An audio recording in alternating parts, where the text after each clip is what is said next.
change in my voice. Really quickly, I'm kind of worn out. They've done a number on my brain. Let me just go over this really quickly. I know there's a part of everyone out there that's still reasonable. It's like the person on the picture on the screen, okay, who left several bite marks, allegedly left a bunch of bite marks on their newborn child and called them names. Believe it or not, before I came across this, I've already finished making a video about Cronus and 1 Samuel 8, and I was very upset in the video, very angry. I'm probably going to post that video after this on my YouTube channel, because I think TikTok at this time is a little bit more harsh with the rules than YouTube is, but you know, there's some things that I like about the site and so on and so forth, right? Okay, so when we look at this thing, we know that the child reminds the person of themselves. How? Because it's their child, right? Like father, like son. The apple doesn't fall far from the tree.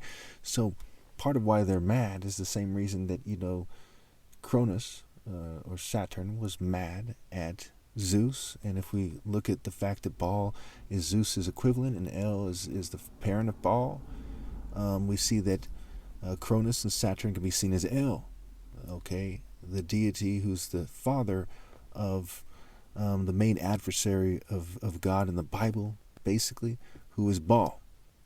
Okay. So people don't like themselves, they don't like their cultures, they don't like their children. That same ungratefulness he sees in himself, whether he consciously accepts that or not, he sees in his child. And this thing's also expressing itself in terms of spiritual destruction. There are people who are addicted to cocaine who quit doing their drugs for less than that. And some quit doing their drugs because they don't want to harm their children. But we see the masses of people wittingly disassociating, willingly and in a calculated manner, disassociating and causing their children spiritual harm. As there's countless movies that allude to religion, there's churches, mosques, synagogues. It's pretty extreme, right? So I urge you all to sit down and get your thoughts together and understand the situation and make a calculated decision.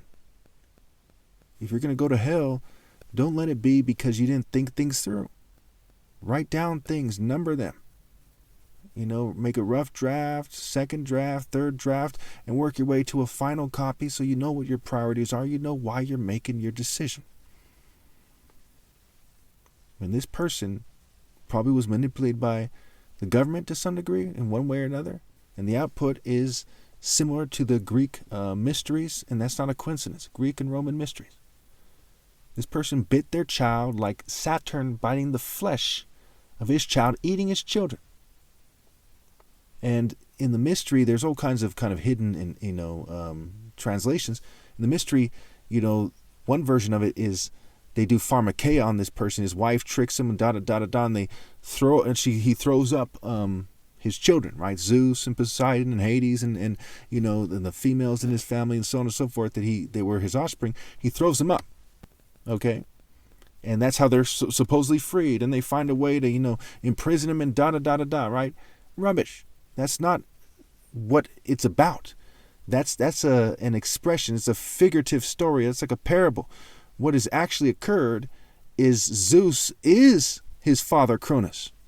He too is swallowing up his children, and the pharmakeia is like taking drugs, right? Pharmaceuticals.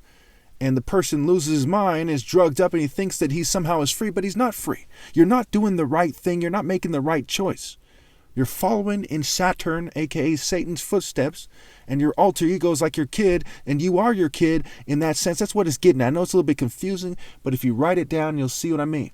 In a nutshell, Zeus's alter ego is his father, and his father's alter ego is him. They're all Satan. They're all different aspects of Satan. And Satan is like the collective spirit that manifests when people are being evil and in rebellion. And that's the rest of the world. That's everyone cheating me out of my right to lead.